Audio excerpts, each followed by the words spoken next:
All right, great. Well, thanks for coming back. I'm glad to see I didn't scare everyone away. Um, so let's see. So yeah, I thought I'd just start with just a quick recap of what we did last time. And again, so the recording was posted to the eCHT website, as well as lecture notes are on there as well. And so what we did last time is we started with a review of G spectra, talking about various constructions that exist there, including change of groups like restriction, induction, and inflation, and things like that. Then we went to the motivating example, which was Atiyah's real K theory. We looked at the slice filtration. We sort of defined that in the case of the group C2. And we saw what that was in this example of KR. And what we saw was that there were no slices in odd degrees, but in the even degrees, they're all suspensions by the regular representation of the Eilenberg-MacLane spectrum HZ. And then finally, we ended with the slice spectral sequence for KR.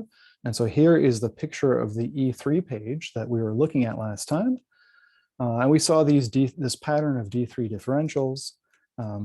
And one thing that we did not explain was where the E2 page, which is sort of what you can see there, same as the E3, where that came from, right? So there were some calculations that were left unexplained, and that's kind of where we're going to start off today. Is again, along each of these diagonals, these were the homotopy-Mackey functors of the slices, and I just asserted that these were the values. And so today we'll talk about how to actually do that.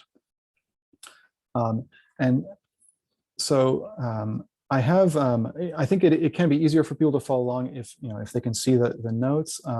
I did create a web page for this. Sorry I didn't do this in time for last time.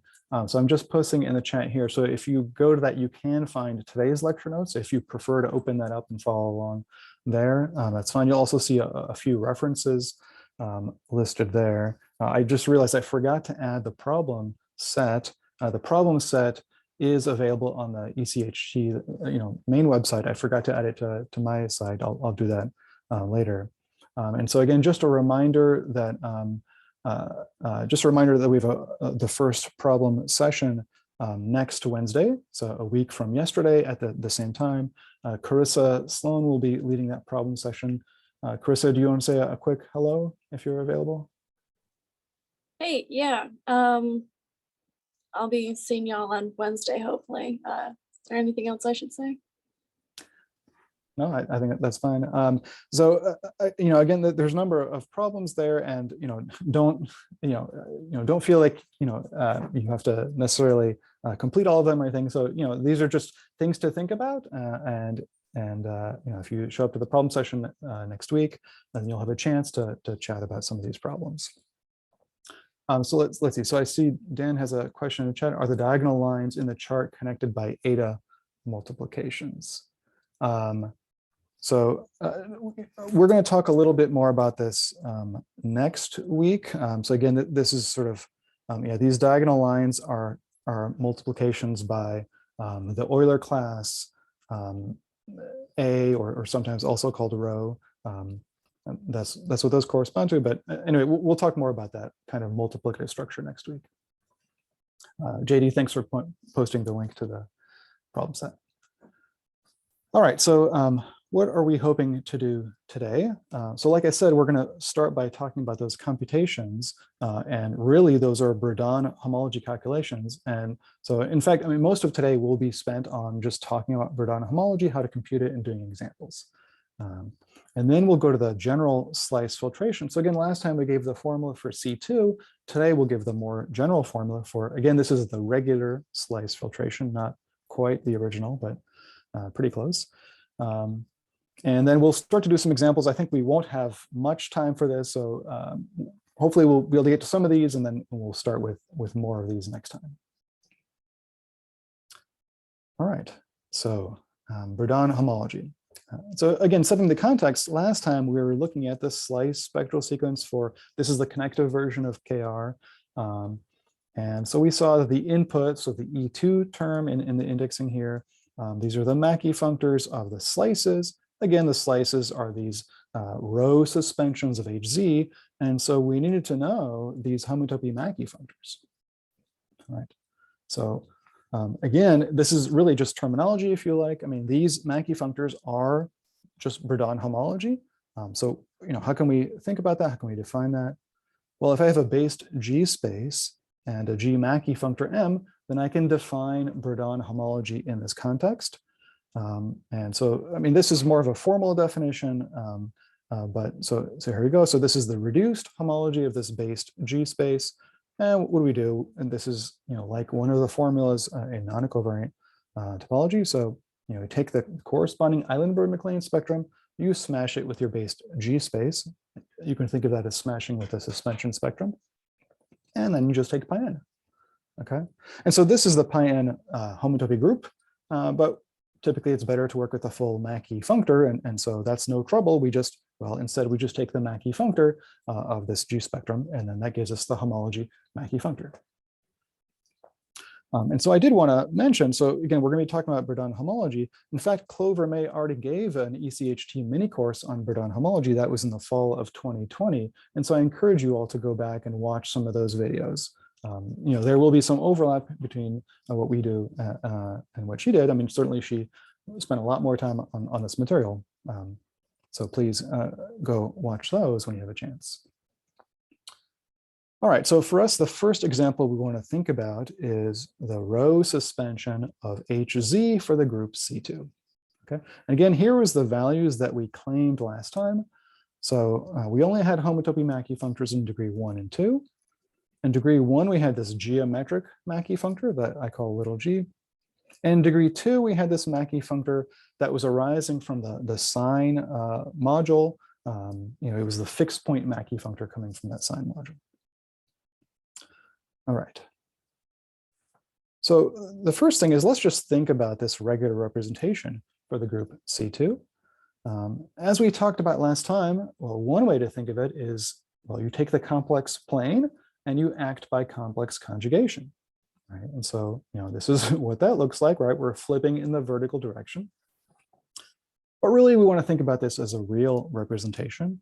And if you do that, well, you might notice that, hey, there's this horizontal real vector space. It's a line which is fixed by the action. Okay, so that's a one-dimensional trivial representation, typically just written as 1. And if you focus on the y-axis, well, that's also invariant under the action, so it's a sub-representation as well, and that's the sine representation, right? So the action just flips. Okay. And so in other words, what we're saying is that the regular representation decomposes as the trivial plus 1 copy of the sine. All right. And so that has an effect on the representation sphere, right? The 1-point compactification. We also get a decomposition there. And so what we see is that S rho is the same as S sigma, right? So the 1-point compactified sine representation suspended once in the sort of the trivial way, right? Now, if we want to understand the homology of this or the homotopy of this, we're not really concerned by suspensions by 1, right? That's just going to shift the homotopy groups. And so really, if we want to understand S rho, we're really trying to understand S sigma, right? So it's really the homology of S sigma that we want to understand, the reduced homology. Okay, so how do we think about S sigma? Well, so Verdan homology, a good way to do it is to start with an equivariant CW structure on your based G space. And so here, again, S sigma, here's a picture of what that looks like as a C2 space. So you can see we have these 2 dots that are fixed. Again, what I've done is I've taken this vertical axis here and I've 1-point compactified it. Okay, and so there was a fixed point at 0, and there's also a fixed point at infinity, and so those become our new fixed points. And then, well, these other bits become now these edges or these 1 cells in our CW structure. Okay, so again, we had 2 points that were fixed. That's our 0 skeleton. And now we're attaching these 1 cells, which non-equivariantly, we would think of that as attaching 2 1 cells, but equivariantly, these are tied together, right? And so in fact, these are 2 halves of a single free 1 cell. Okay, so we start with 2 fixed 0 cells, but then we attach a single free 1 cell via this attaching that. So that's the equivariant CW structure that we're going to use to compute Verdan homology. All right, so how do we do that? Well, all right, so we have this attaching information, which we can think of as a co-fiber sequence. And now let's smash with our Eilenberg-MacLane spectrum, and then we get this corresponding co-fiber sequence in the world of C2 spectra. And what we're trying to learn about is this thing on the right, okay? Well, we know the thing in the middle, right? The homotopy-Mackey functors is pretty simple.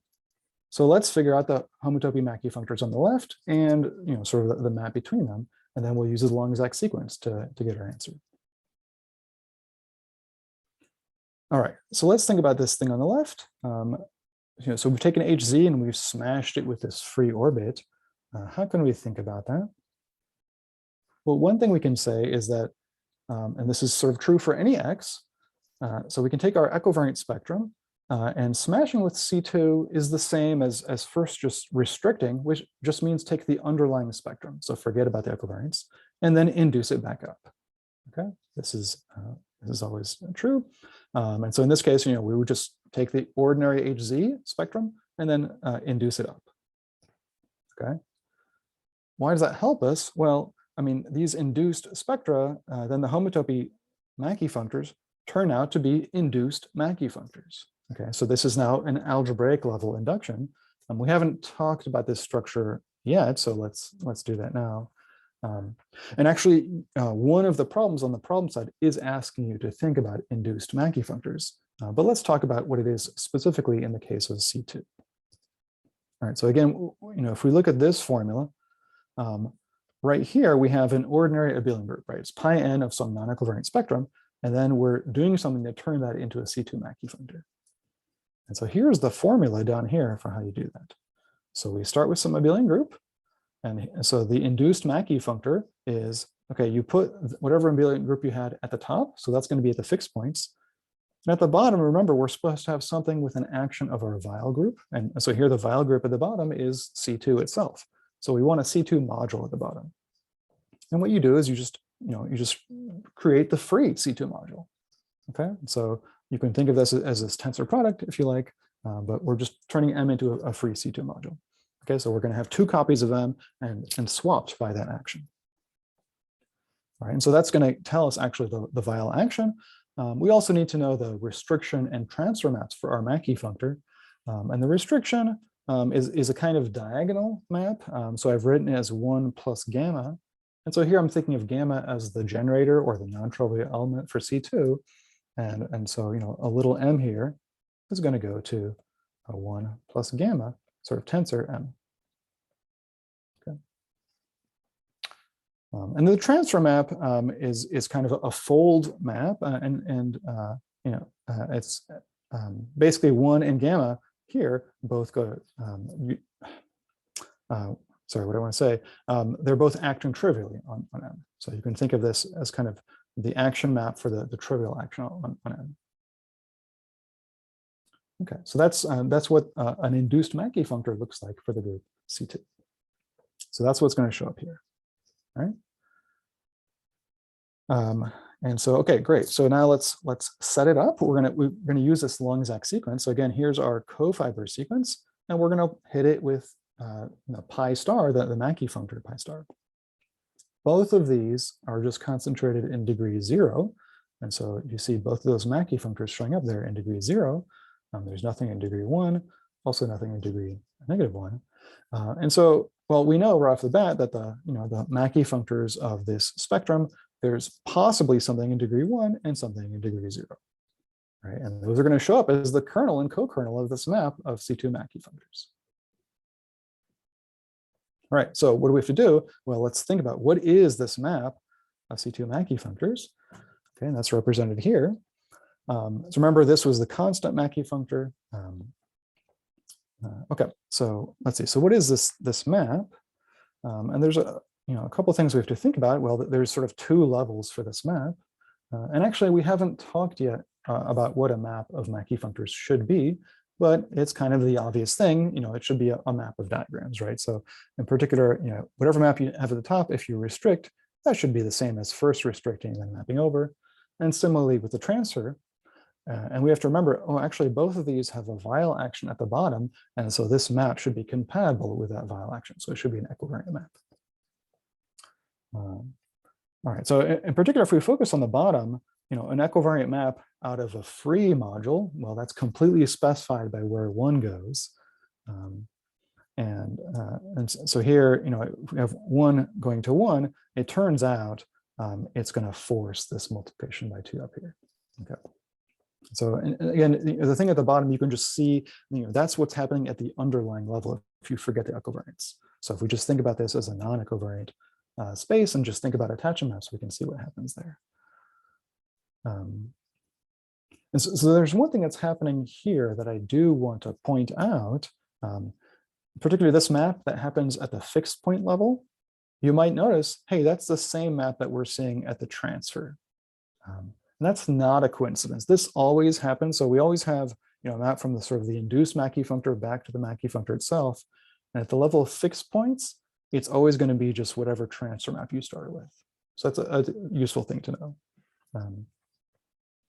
Okay, but in any case, so here we have this explicit map of Mackey functors, and we just compute kernels and co-kernels level-wise. It's pretty easy. I mean, so here, the kernel certainly is 0, and we get a z mod 2 as a co-kernel. At the bottom, the map is surjective, so we get a 0 here. And what's maybe a little bit less obvious is what is this kernel? And so we just need to compute that kernel as a map of C2 modules. And what you find is that it's it's generated by the element 1 minus gamma. Okay. All right, so what we just computed is this answer right here. Okay, so that's the abelian group, but we should think of this as a C2 module, and as a C2 module, well, because gamma, gamma takes one to gamma and vice versa, this difference gives us a sine module. Okay, and so this then confirms this answer that I said before. Degree 1, we get the sine module, and degree 0, we get this geometric module, a geometric Mackey functor. All right. So this is kind of a first computation, but it's actually fairly representative of what happens. And so again, on the problem side, I've asked you to think about extending this computation, and that would give you the remaining slices in that E2 page that we saw last time. So let me pause here for questions.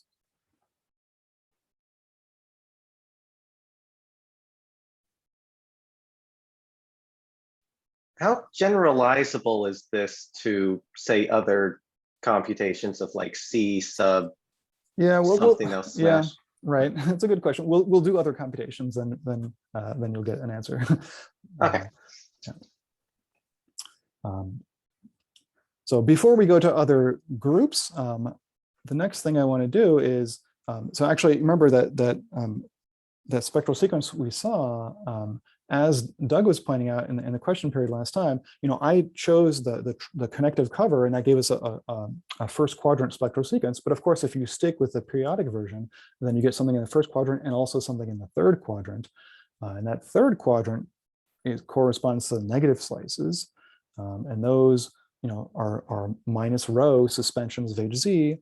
And if we want to think about those, then okay, that would correspond to this minus sigma, because the plus or minus 1 doesn't really matter. So the next example I want to think about is, okay, what if we desuspend by sigma instead? What does the computation look like there? It's very similar in style, but there are some interesting features that I want to point out. So again, we start with our basic cofiber sequence. This is super important. It shows up all over the place in C2 equivariant homotopy theory. And the first thing we're going to do is we're going to apply Spaniard-Whitehead duality. Okay. So what happens when we do that? Well, the most obvious thing is when we dualize the sphere, we get back the sphere. So that's fine. And not so difficult also is if we dualize S sigma, well, this is invertible, and so the dual is the inverse, and so it's S minus sigma. And dualizing does take cofiber sequences to fiber sequences. And so then we dualize this, and well, we should get the dual of C2 plus, but I've just written C2 plus again. And so what's going on here is that, in fact, there's this important feature of the equivariant stable category that the orbits are self-dual. Okay. This is again, this you know, it's matters which kind of G spectra you're working with to have this work out. But again, if you're working with what are called genuine G spectra or in a complete universe and so on, then you do get this equivalence. Okay. And this is, again, this is the Molar isomorphism. It's very much connected to this question we had last time about whether induction was a left adjoint or a right adjoint. And I said that in fact, it's both. So this is tied up with this equivalence here. Okay, great. So we have this sequence and we can use that now to compute homology in exactly the same way. So we smash with HZ, we get this fiber sequence, and we want to, then we apply pi star and we get a Longzak sequence. We get these two terms just like we did last time, and then there's a kernel and a co-kernel left to compute. Okay, well, we're not quite done because we actually need to know what is the map between these, just like we did last time. And so again, this is the map you can figure out between them is what's displayed down here. And again, there's a feature that I want to point out. This always happens. If you look at what happens at the fixed point level, it looks exactly like the restriction map of the Mackey functor we start with. So again, this is not an accident. If you map from a Mackey functor to the induced one, at the fixed point level, it's always going to be the restriction map of your original Mackey functor. Okay. So again, if you want to do this with other versions of coefficients, this is a useful thing to know. Okay, so now we have, again, this explicit map of Mackey functors, pretty easy to compute the kernel and co-kernel. I mean, obviously at the top we have an isomorphism, so we get zeros. This is injective, so we get a 0 down here as well. And now we're left to compute, the quotient. But again, we need to compute the quotient as a C2 module. And let's see, so if we quotient, and so really this is 1 plus gamma that we're killing. And so we're setting 1 equal to minus gamma. And once we impose that relation, this rank 1 quotient that we get turns into a sine module. So again, the computation we just did is this. So we have a trivial Mackey functor in pi 0, and we have the sine module here in pi -1. So it turns out we only have a pi -1. So in other words, this, this sigma d-suspended Hz is an Eilenberg-MacLane spectrum in degree -1, and it's the one for that Z sigma Mackey functor. Okay, and so again, you can use the same ideas to keep d-suspending by sigma, and that will allow you to flesh out the whole E2 term of the periodic KR now. All right, any questions about that?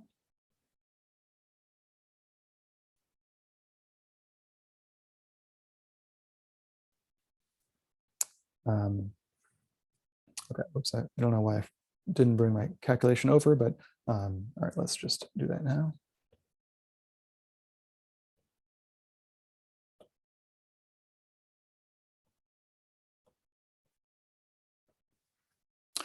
All right, so this is a calculation we just did. So that was C2. Let's be a little bit more brave. Let's try C3. A cyclic group of order 3 now.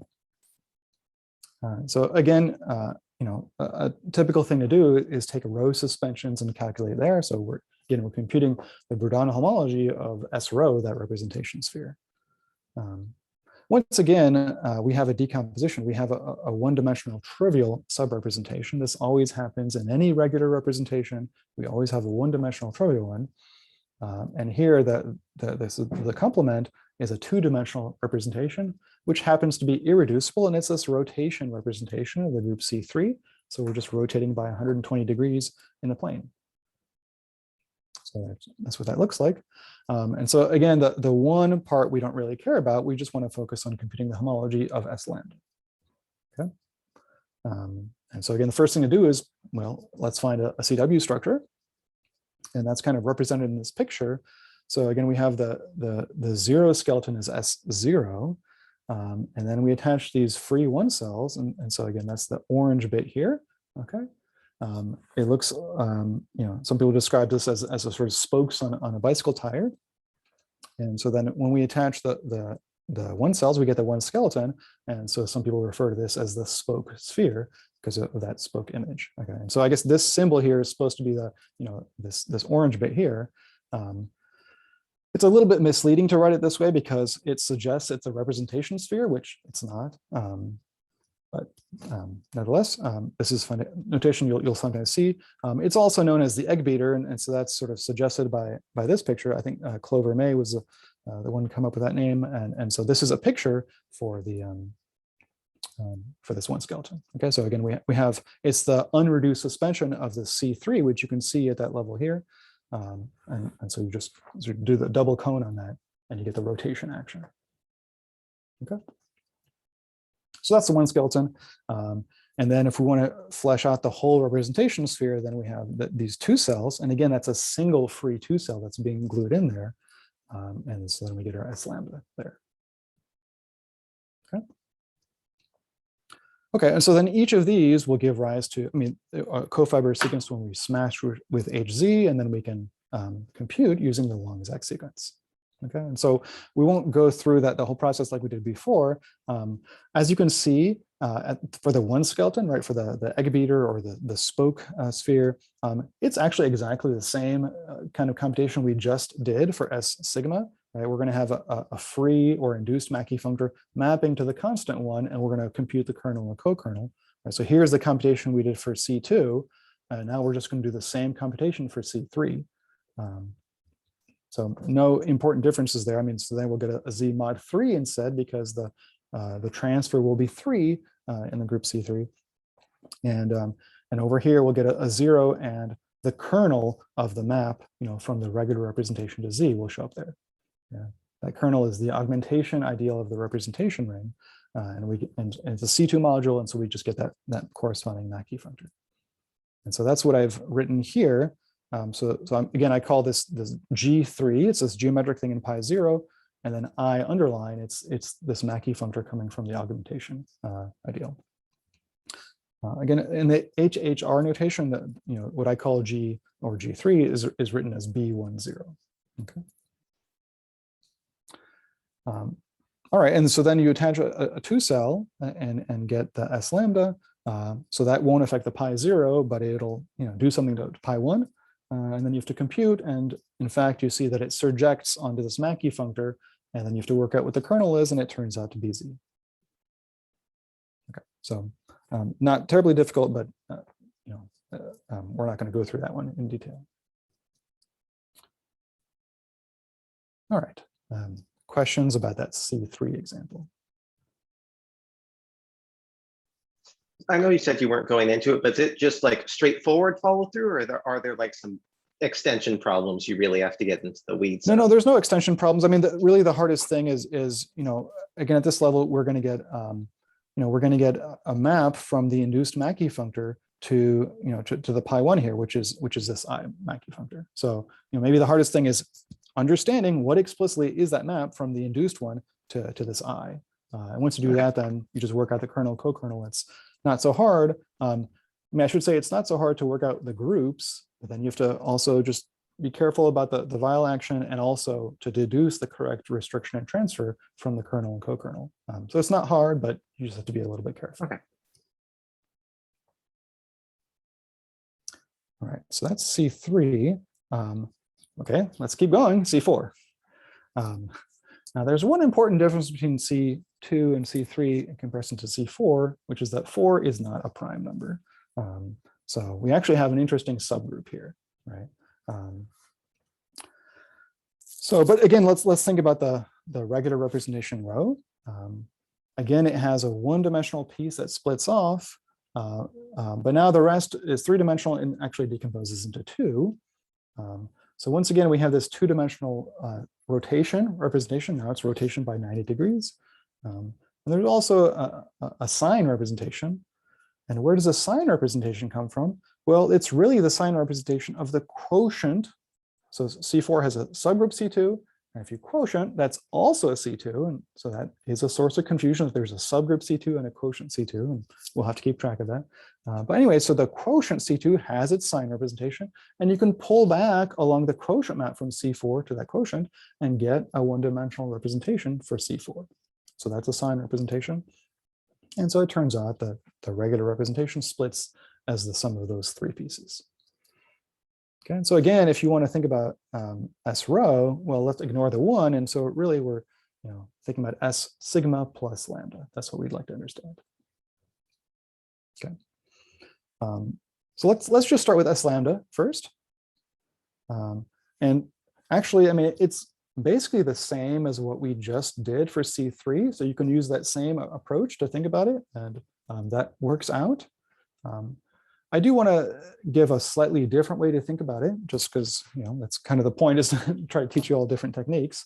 And so here's a different way that you can think about this, but certainly the other approach would work perfectly well. So again, what we're trying to think now about is the reduced homology of S lambda.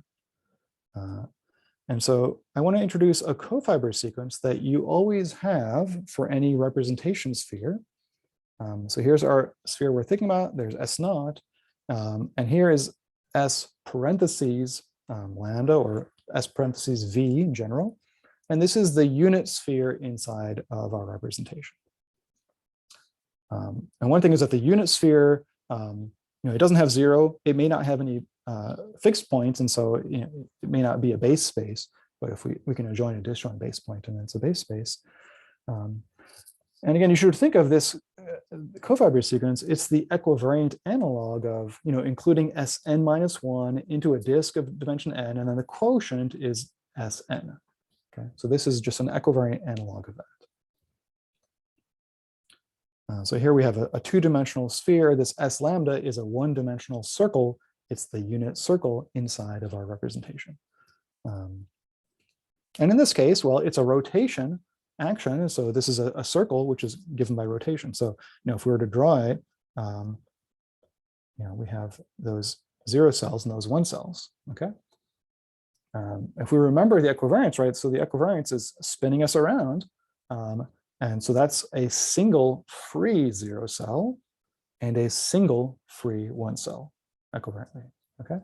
So that's what I've written here, the equivariant cell structure. Okay. And notice now I'm not using base notation anymore, because S lambda is not a base space. It's an unbased G space. All right, great. So again, we want to compute the homology of this side now. We're going to use that to figure out S lambda. But for now, we're going to figure out, if we're doing the reduced homology of that base space, it's the same as the unreduced homology of just S lambda itself without the disjoint base point. And so again, we have a free 0 cell and a free 1 cell. So if we think about what kind of Mackey functors we're going to get, well, we're going to get a free, or in other words, induced Mackey functor at both degree 0 and degree 1. Okay. And of course, the attaching map is important here. That tells us kind of the differential that connects them together. And I've written 1 minus gamma here for the attaching map. Again, gamma is the generator for our cyclic group.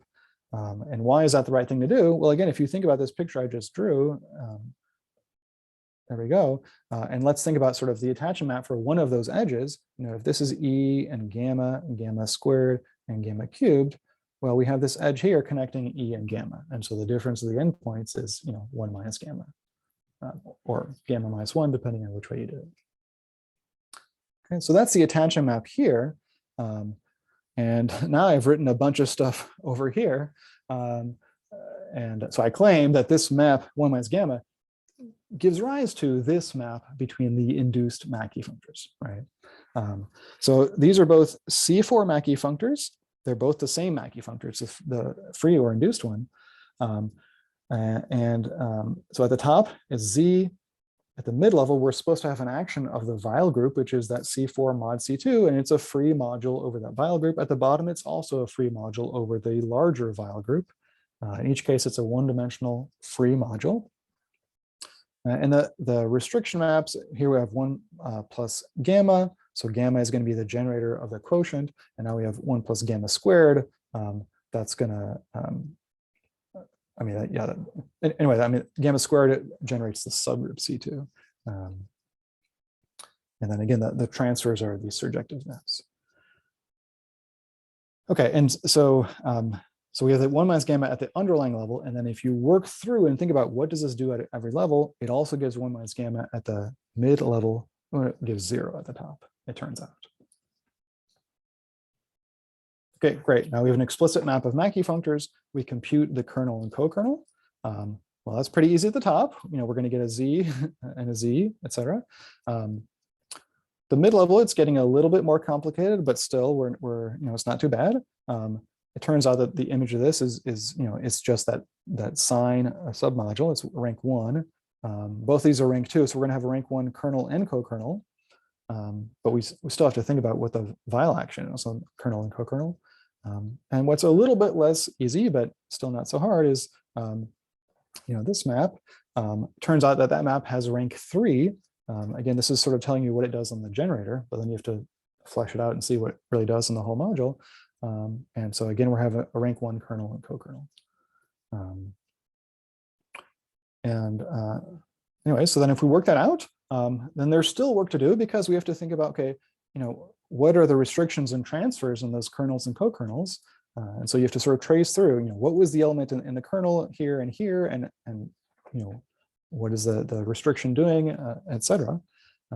So it turns out that what we get this kernel is just our friend Z again. It's the constant Mackey functor. However, at the degree 0 level, it turns out that the role of the restriction and transfer gets flipped, and we get what's called the dual constant Mackey functor. Okay, so it's still Mackey functor, but it's not the same. It's what's called the dual. Okay, great. So this is what we just computed, that this thing here has a pi 1 that's Z and a pi 0 that's Z dual. Okay, what we want to learn about is this guy. And of course, in the middle column, we know we just have a Z in degree 0.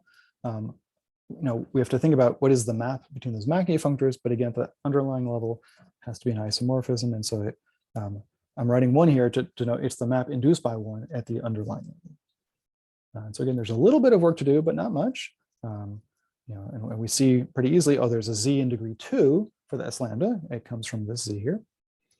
This map is injective, and so we just get the kernel, the co-kernel, excuse me, in degree 0. In the HHR notation, this is B20, but explicitly it's this Mackey functor. We get a Z mod 4 at the top, a Z mod 2 at the mid-level, and a 0 at the bottom. Okay, and so those are the Mackey functors for this S lambda. Has a pi 0 and a pi 2. If we want, we can represent that calculation as this fiber sequence. This is the Postnikov filtration for our equivariant Mackey functor. We have a pi 0 and a pi 2.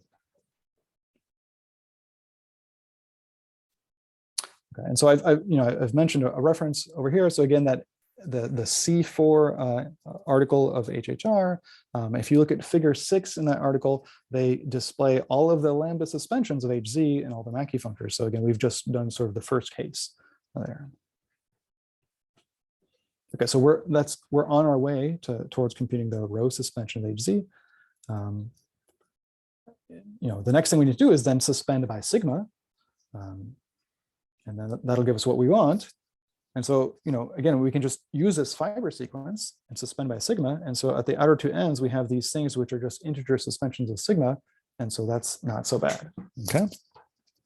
It'll turn out that, you know, this will only give us a pi 0, pi 1. This will only give a pi 2 and pi 3. And so these two won't actually interfere with each other at all. And it'll completely tell us the answer for this. And again, you know, here's a reference in the HHR article where you can find these answers.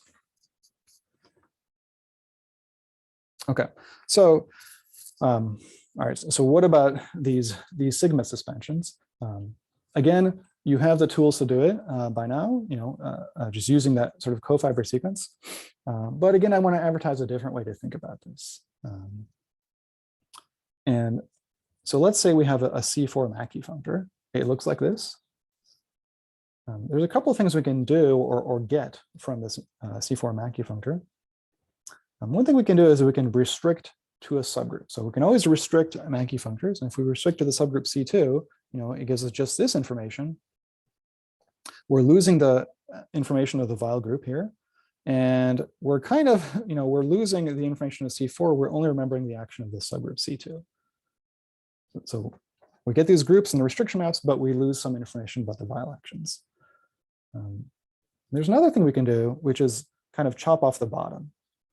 And if we do that, that gives us a Mackey functor for the quotient group, which was also a C2. Okay. So again, what I've just explained is that there, from a C4 Mackey functor, there's two different ways to get a C2 Mackey functor. One of the, we're using the Weil group. So this one I'm calling it Q lower star. It's coming from that quotient map from C4 to C4 mod C2, and this is just the restriction. Well, actually, this picture also happens in the world of equivariant spectra. So if I have a C4 spectrum, well, we already talked about the restriction. That gives us a C2 spectrum. But this analog of chopping off the bottom, this is the C2 fixed points. So we're taking fixed points with respect to the subgroup C2. Now, we talked about fixed points last time, and this is not quite that story that we told last time, because the fixed points last time were just producing a spectrum out, but now we're getting an equivariant spectrum out. Now we might hope for this because this is what happens at the space level, right? If you take a G space and you take the H fixed points, that has a residual action of a Weil group. And so what I'm saying is that there's actually such a thing in the spectral world as well. And so how can we use that information? Well, there's a convenient formula called the projection formula. This actually happens in many areas of math, but in equivariant stable homotopy theory, this is how it comes to interact. So this is, last time, one of the things I discussed in the introduction of that first section was the inflation adjunction. That's really the special case, of n equals g of this adjunction that's displayed here. So if you have a G mod n spectrum, you can think of sort of pulling back along the quotient map to produce a G spectrum. And so again, it turns out that there is such a thing at the spectrum level. And this has a right adjoint, which is the n fixed points, but sort of the fancy n fixed points, which retains the Weil action. Okay, and so there's a formula in this context that happens, that tells you what happens when you mix these kind of things. So here, if I have a G mod n spectrum X and a G spectrum Y, I can inflate X up to G, smash them together, and then take n fixed points. And the projection formula says that this is the same as taking X and smashing it with the n fixed points of Y. Yeah, so there's a question about whether the fixed points is always genuine. Yeah, so this is an adjunction in the world of genuine equivariant spectra. So in both cases, I do mean the genuine stable categories. Great, thank you. Mm-hmm. Great, so why am I mentioning this formula? Well, let's use it in the case of S sigma, right? S sigma, as I said, this is pulled back along the quotient map. So, so this is, this is exactly the kind of situation where the projection formula does tell us something, right? So if we want to compute the C2 fixed points, right? So that's sort of using this functor here, we're chopping off the bottom. The projection formula tells us, okay, it's just the C2 thing, the S sigma, smash the C2 fixed points of this equivariant Eilenberg-MacLane spectrum. Oh, but that's just the C2 Eilenberg-MacLane spectrum. Oh, and hey, this looks familiar. This is something we computed already. So great, we already know it's Mackey functors. All right. So great, so we understand that the fixed points are the thing we cared about. So the other thing we might want to think about is the restriction. And that that's pretty easy usually. So first of all, if we restrict C2 sigma to the subgroup C2, remember this is pulled back from the quotient. If we restrict to the subgroup, it becomes trivial. So we get a sigma 1 here. And again, the Eilenberg-MacLane restricts to the constant Eilenberg at the subgroup. And great, so now we just want to assemble this information. We know about the restriction and we know about the fixed points, and that should tell us something about the C4 spectrum that we were thinking about. Okay, in particular, if we look at pi 0, we detected a pi 0 at the fixed point level. We didn't see any pi 0 at the underlying level. And so the pi 0 is just this thing where we see a z mod 2 at the top and nothing at the underlying level. Okay, so that's a Mackey functor in the HHR world. That's called B21. Again, I call it G because it's this geometric thing. And again, we see something at pi 1. Now that one's a little bit more interesting because pi 1, we saw this z sigma at the fixed points. And so that's what I have displayed here. But we also saw a constant z when we restrict. So that's, there's overlap, but that's this Mackey functor here is constant. So we learn about these restriction and transfer maps here. The restriction doesn't tell us about these sign actions, okay? But this sign action we learned from the fixed point level. This sign action, well, we kind of have to deduce it because that's the only thing that would make sense. That would give a Mackey functor here. Okay, so that's an example of C4. So in the remaining time, what we're going to do is now give the general formula for the slice filtration. It looks like we won't really have time for examples, maybe one, we'll see. Anyways, so again, these Verdan homology calculations are absolutely central to computing with the slice filtration. So I think it's good to have different tools to think about these. All right, so slice filtration. In fact, I mean, this is super fast because the definition we gave last time, there aren't too many new ideas that are important here. Last time we said, okay, we use these induced cells and we use the regular representations. And so here's the formula that really includes both of those, but also works more generally. So the idea is we're going to take this subcategory. We're going to take these representation spheres where we take k times the regular representation for your subgroup. And the condition is that we want that dimension to be at least n if we're trying to define this subcategory time. And so this is an H thing. We're going to induce it up to G. And just take all of those and you generate a subcategory in that way. What do I mean by generate? Well, the same thing I meant last time. So, closed under these kind of constructions. And so that's the definition of the regular slice filtration. And again, a lot of the properties we saw last time do work in general. I mean, for instance, in the case of 0, the slice 0 connective is the same as connective in the equivariant sense. So that's useful. And we also get this notion of being less than or equal to n, or less than or equal to n minus 1, in exactly the same definition that we gave last time, meaning we don't want to have any maps of n connective things into our spectrum. And that gives us the notion of bounded above. So again, not too much to say here because we really saw the main ideas already last time. But what I want to focus more on is the properties, because there's some properties that we saw last time, but there's some new features. So again, these first two, these were the formulas that we already talked about last time. So not too much to say. And then this formula we saw last time as well, but there we were working with a group of order 2. And so what we saw was that shifting by the regular representation just shifted our filtration by 2.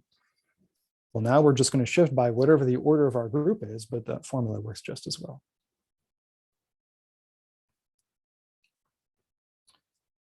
Okay, another thing that I didn't emphasize as much last time, but certainly true and important, is that the filtration is compatible with the restriction to subgroups.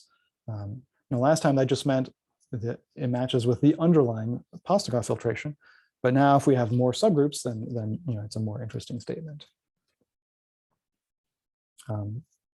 Another property that turns out to be pretty useful is how the slice filtration interacts with the pullback or the geometric inflation that we mentioned last time.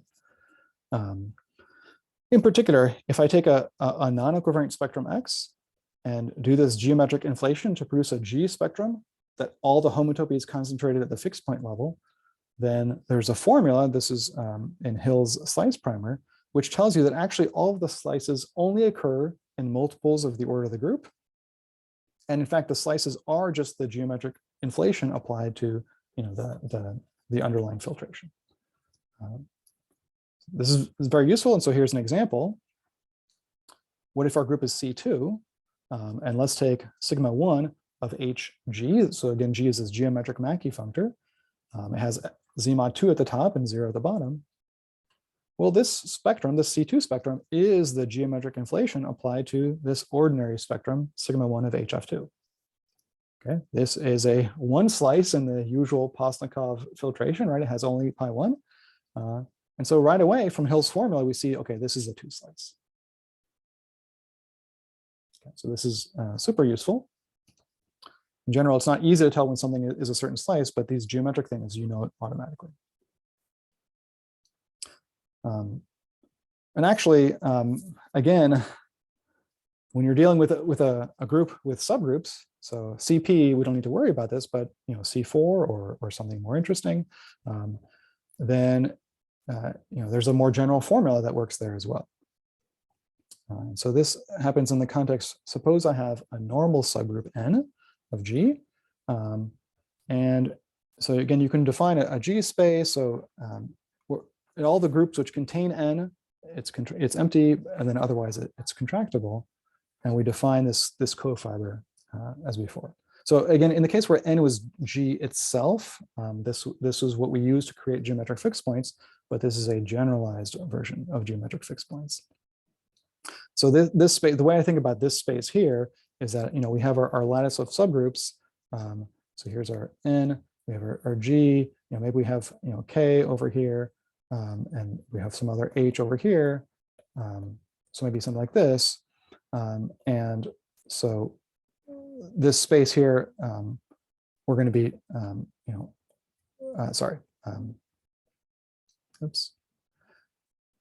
this is going to be contractible over here, but we're going to get something not contractible on the bit that's above N.